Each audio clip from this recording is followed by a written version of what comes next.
रात्रीचा अंधार, सगळीकडे शांतता आणि एक अशी जागा जिथे अनेकांना वाटतं की ते एकटे नाहीत. शतकानुशतके माणूस एका प्रश्नाचं उत्तर शोधत आहे. आपण ज्या जगात जगतो तेच खरंच एकमेव जग आहे का? काही लोक म्हणतात की या जगाच्या पलीकडेही काहीतरी आहे, असं काही जे आपल्या डोळ्यांना दिसत नाही पण तरीही आपल्या आसपास असतं. याच रहस्याचा शोध घेण्यासाठी पॅरानॉर्मल इन्व्हेस्टिगेटर्स सोडून दिलेल्या इमारती, जुनी हॉस्पिटल्स आणि भूताटकी मानल्या जाणाऱ्या ठिकाणी जातात. ते आवाज रेकॉर्ड करतात, अनोळखी ऊर्जा मोजतात आणि अंधारात प्रश्न विचारतात. पण काही वेळा त्यांना मदतीची गरज असते अशा व्यक्तीची ज्याच्याकडे एक वेगळीच क्षमता असल्याचा दावा केला जातो. या व्यक्तींना म्हणतात सायकिक्स. असे लोक जे सांगतात की त्यांना जाणवतात अदृश्य ऊर्जा, अदृश्य उपस्थिती आणि कधीकधी भूतकाळात घडलेल्या घटनासुद्धा. काही लोक त्यांना खरे मानतात तर काही जण त्यांना फसवणूक समजतात. पण इतिहासात अनेक असे प्रसंग आहेत जिथे सायकिक्सनी दिलेली माहिती इन्व्हेस्टिगेशनमध्ये आश्चर्यकारकरित्या जुळली आहे. मग प्रश्न उरतो, ही खरोखरच एक अद्भुत क्षमता आहे का, की मानवी मनाची एक अविश्वसनीय भ्रमकला? सत्य, विश्वास आणि रहस्य यांच्या सीमारेषेवर उभा असलेला एक विषय. आज आपण शोध घेणार आहोत त्या लोकांचा जे म्हणतात की ते पाहू शकतात अज्ञात जगाचं अस्तित्व. हे आहेत सायकिक्स आणि हा आहे प्रवास अज्ञाताच्या पलीकडे. मानव इतिहासात अनेक शतकांपासून एक प्रश्न लोकांना आकर्षित करत आलाय. काही लोकांना खरंच अशा गोष्टी जाणवू शकतात का ज्या सामान्य मानवी इंद्रियांना दिसत नाहीत? अशा व्यक्तींना सामान्यतः सायकिक म्हणजेच सायकिक असे म्हटले जाते. सायकिक म्हणजे अशी व्यक्ती ज्याला एक्स्ट्रा सेन्सरी परसेप्शन किंवा ESP असल्याचा दावा केला जातो. याचा अर्थ असा की त्या व्यक्तीला अशी माहिती जाणवू शकते जी डोळे, कान, स्पर्श, चव किंवा वास या सामान्य इंद्रियांद्वारे मिळत नाही. काही सायकिक लोकांचा दावा असतो की ते ऊर्जा, घटना किंवा व्यक्तींविषयीची माहिती अशा पद्धतीने जाणवू शकतात जी इतरांसाठी पूर्णपणे अदृश्य असते. परंतु सायकिक क्षमता हा एकच प्रकार नसतो. सायकिक क्षमतांचे अनेक वेगवेगळे प्रकार असल्याचे सांगितले जाते. सर्वात प्रसिद्ध प्रकारांपैकी म्हणजे क्लेअरवॉयंट. हा शब्द फ्रेंच भाषेतून आला आहे आणि त्याचा अर्थ आहे स्पष्टपणे पाहणे. क्लेअरवॉयंट लोक असा दावा करतात की त्यांना काही घटना, व्यक्ती किंवा ठिकाणांची दृश्य माहिती मनात चित्रांच्या स्वरूपात दिसू शकते. कधीकधी हे दृश्य क्षणभर चमकणाऱ्या प्रतिमांसारखे दिसतात, तर काही वेळा ती अतिशय स्पष्ट मानसिक चित्रे असतात. पॅरानॉर्मल तपासणीमध्ये क्लेअरवॉयंट लोक कधीकधी आत्मे किंवा अदृश्य अस्तित्व पाहू शकतात असा विश्वास ठेवला जातो. दुसरा प्रसिद्ध प्रकार म्हणजे मीडियम. मीडियम असा दावा करतात की ते मृत व्यक्तींच्या आत्म्यांशी संवाद साधू शकतात. इतिहासात अनेक ठिकाणी सेऑन्स नावाच्या बैठका घेतल्या जात असत, जिथे लोक आत्म्यांशी संपर्क साधण्याचा प्रयत्न करत. काही मीडियम सांगतात की त्यांना आवाज ऐकू येतात, तर काहींना संदेश, भावना किंवा दृश्यांद्वारे मिळतात. तिसरा प्रकार म्हणजे एम्पॅथ. एम्पॅथ लोकांना इतरांच्या भावना अत्यंत तीव्रतेने जाणवतात असं म्हटले जाते. ते एखाद्या व्यक्तीची दुःख, भीती किंवा आनंद ऊर्जेच्या स्वरूपात अनुभवू शकतात असा दावा केला जातो. काही पॅरानॉर्मल संशोधकांच्या मते एम्पॅथ लोकांना जुन्या ठिकाणांवर घडलेल्या घटनांचे भावनिक अवशेष सुद्धा जाणवू शकतात. आणखी एक प्रकार म्हणजे रिमोट व्ह्यूवर. रिमोट व्ह्यूइंग म्हणजे शेकडो किंवा हजारो किलोमीटर दूर असलेल्या ठिकाणांची मानसिक प्रतिमा पाहण्याची कथित क्षमता. या संकल्पनेला विशेष प्रसिद्धी मिळाली शीतयुद्धाच्या काळात. त्यावेळी काही गुप्त सरकारी प्रकल्पांमध्ये लोक दूरच्या गुप्त ठिकाणांविषयी माहिती मिळवू शकतात का याचा अभ्यास केला गेला. परंतु सायकिक घटनांचा इतिहास फक्त आधुनिक काळापुरता मर्यादित नाही. प्राचीन संस्कृतींमध्येही भविष्यवाणी करणारे, साधू आणि भविष्य सांगणारे लोक होते. प्राचीन ग्रीसमध्ये ऑरेकल्स नावाच्या व्यक्तींना राजे आणि सेनापती भेटत असत. इजिप्त आणि मेसोपोटेमिया संस्कृतीत धार्मिक पुरोहित देवतांचे संदेश समजावून सांगतात असा विश्वास होता. पण सायकिक घटनांना सर्वाधिक लोकप्रियता मिळाली 19व्या शतकात. त्या काळात स्पिरिच्युअलिझम नावाची चळवळ सुरू झाली, ज्यात लोकांचा विश्वास होता की जिवंत लोक मृत आत्म्यांशी संवाद साधू शकतात. त्याचवेळी काही वैज्ञानिकांनी या घटनांचा अभ्यास करण्याचा प्रयत्न केला. आजही सायकिक क्षमता हा विषय वादग्रस्त आणि रहस्यमय मानला जातो. काही लोकांना वाटते की या क्षमता खऱ्या आहेत आणि विज्ञान अजून त्यांचे पूर्ण स्पष्टीकरण देऊ शकलेले नाही. तर काही लोक म्हणतात की हे सर्व मानसशास्त्र, योगायोग किंवा भ्रम यांचे परिणाम असू शकतात. पण एक गोष्ट नक्की, सायकिक क्षमतांचे गूढ आजही संशोधक, पॅरानॉर्मल तपासणी करते आणि जिज्ञासू लोकांना आकर्षित करत राहते. भाग 3. पॅरानॉर्मल तपासात सायकिक्सची भूमिका. पॅरानॉर्मल इन्व्हेस्टिगेशन म्हणजे अशा घटनांचा तपास ज्या सामान्य विज्ञानाने सहज समजावता येत नाहीत. अशा तपासात अनेक तपासक आधुनिक उपकरणांचा वापर करतात, पण काही वेळा ते सायकिक्सची मदतही घेतात.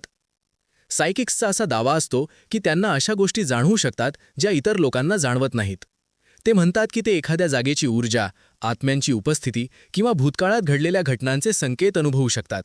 भाग 4. प्रसिद्ध सायकिक्स. पॅरानॉर्मल तपासांच्या जगात काही सायकिक्स अशी आहेत ज्यांची नावं वारंवार समोर येतात. त्यापैकी एक म्हणजे लॉरेन वॉरन. लॉरेन वॉरन यांनी आपल्या पती एड वॉरनसोबत अनेक प्रसिद्ध भूताटकीच्या घटनांची चौकशी केली.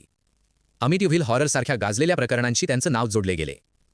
आधुनिक काळात चिप कॉफी हे नाव टीव्ही कार्यक्रमांमुळे चर्चेत आलं, जिथे त्यांनी पॅरानॉर्मल तपासांमध्ये सायकिक सल्लागार म्हणून सहभाग घेतल्याचा दावा केला. त्याचबरोबर ॲलिसन ड्युबॉइस या सायकिक मीडियम म्हणून ओळखल्या जातात.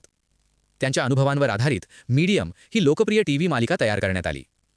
तर थेरेसा कपुटो लाँग आयलंड मीडियम या कार्यक्रमामुळे जगभर प्रसिद्ध झाल्या, जिथे त्या मृत व्यक्तींचे संदेश जिवंत लोकांपर्यंत पोहोचवू शकतात असा दावा करतात. या सर्व सायकिक्सनी वेगवेगळ्या मार्गांनी पॅरानॉर्मल तपासांच्या जगात आपली उपस्थिती निर्माण केली आणि या रहस्यमय विषयाबद्दल लोकांची उत्सुकता आणखी वाढवली. अनेक लोकांना सायकिक शक्तींवर विश्वास असतो, तर अनेकांना त्या केवळ कल्पना वाटतात. पण इतिहासात काही वेळा असे घडले आहे की जेव्हा एखादा तपास जवळजवळ थांबलेला असतो, तेव्हा काही तपासकर्ते सायकिक लोकांची मदत घेतात. जेव्हा कोणताही पुरावा मिळत नाही, जेव्हा प्रत्येक धागा तुटलेला असतो, तेव्हा काही लोकांचा दावा असतो की ते अशा गोष्टी जाणवू शकतात ज्या सामान्य लोकांना दिसत नाहीत. पण प्रश्न असा आहे, हे खरे असते का, की फक्त योगायोग? 2002 साली अमेरिकेतील मिसूरी राज्यात 11 वर्षांचा मुलगा शॉन हॉर्नबेक अचानक बेपत्ता झाला. तो आपल्या सायकलवर बाहेर गेला होता, पण तो कधीच परत घरी आला नाही. या घटनेनंतर मोठ्या प्रमाणावर शोध मोहीम सुरू झाली. पोलीस, स्वयंसेवक आणि स्थानिक नागरिक सर्वजण त्या मुलाचा शोध घेत होते. या दरम्यान काही सायकिक लोकांनी पोलिसांशी संपर्क साधला. त्यांचा दावा होता की त्यांना या प्रकरणाबद्दल काही गोष्टी जाणवत आहेत. एका सायकिकने सांगितले की मुलगा अजून जिवंत आहे आणि त्याला एका घरात कैद करून ठेवले आहे. त्यांनी असेही सांगितले की ते ठिकाण फार दूर नसावे. पोलिसांनी या टिप्सची नोंद घेतली, पण तपास नेहमीप्रमाणे पुरावे आणि पारंपरिक तपास पद्धतींवरच चालू ठेवला. जवळजवळ 4 वर्षांनंतर 2007 मध्ये एका दुसऱ्या हरवलेल्या मुलाच्या तपासादरम्यान पोलिसांनी एका घरावर छापा टाकला आणि आश्चर्यकारकरित्या शॉन हॉर्नबेक तिथे जिवंत सापडला. काही लोकांचे म्हणणे आहे की काही सायकिकच्या विधानांमध्ये या घटनेशी साम्य दिसते, तर अनेक संशयवादी लोकांचे मत आहे की अशा गोष्टी नंतर घडलेल्या घटनांशी जुळवल्या जातात. 1980च्या दशकात अमेरिकेतील वॉशिंग्टन राज्यात एक भयानक सिरियल किलर सक्रिय होता. या खुनीला नंतर ग्रीन रिव्हर किलर म्हणून ओळखले जाऊ लागले. या प्रकरणात अनेक महिलांची हत्या झाली होती आणि तपास अनेक वर्ष चालू होता. या काळात पोलिसांना हजारो टिप्स मिळाल्या. त्यामध्ये काही सायकिक लोकांच्याही सूचना होत्या. काही सायकिक लोकांनी असा दावा केला की त्यांना पाण्याजवळील जागा, जंगल आणि महामार्गाजवळील ठिकाणे दिसत आहेत. योगायोगाने अनेक मृतदेह अशाच भागांमध्ये सापडले होते. तरीही पोलिसांनी स्पष्ट केले की या टिप्समुळे केस थेट सुटली नाही. अखेर 2001 मध्ये आधुनिक DNA तंत्रज्ञानाच्या मदतीने गॅरी रिजवे या व्यक्तीला अटक करण्यात आली आणि तोच ग्रीन रिव्हर किलर असल्याचे सिद्ध झाले.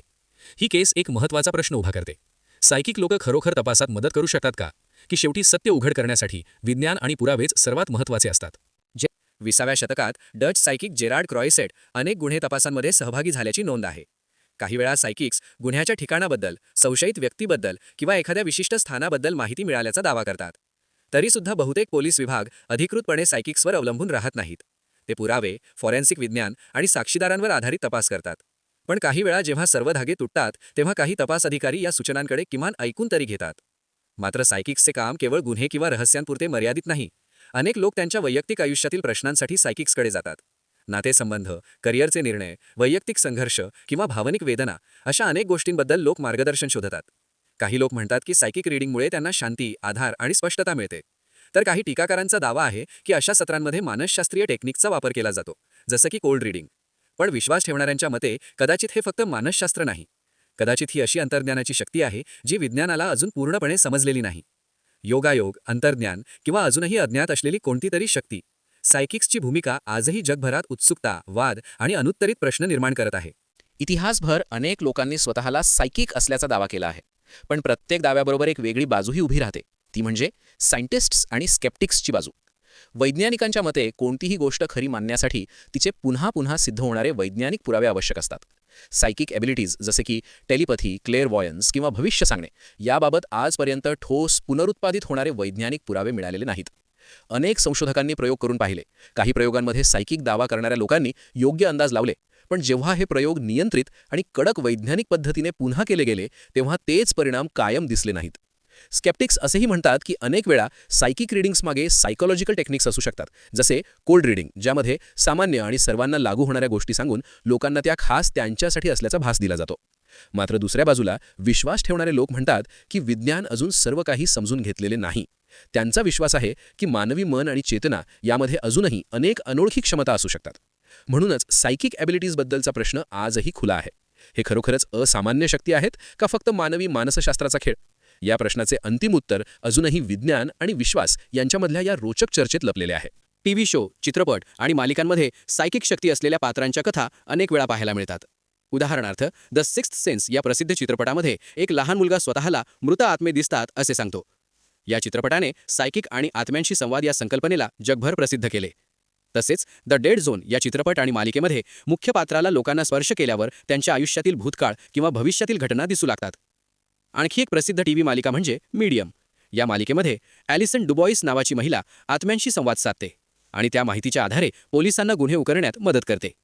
याचप्रमाणे घोस्ट विस्परर या मालिकेमध्ये मुख्य पात्र मेलिंडा गॉर्डन मृत आत्म्यांशी बोलते आणि त्यांच्या अपूर्ण गोष्टी पूर्ण करण्यासाठी जिवंत लोकांना मदत करते.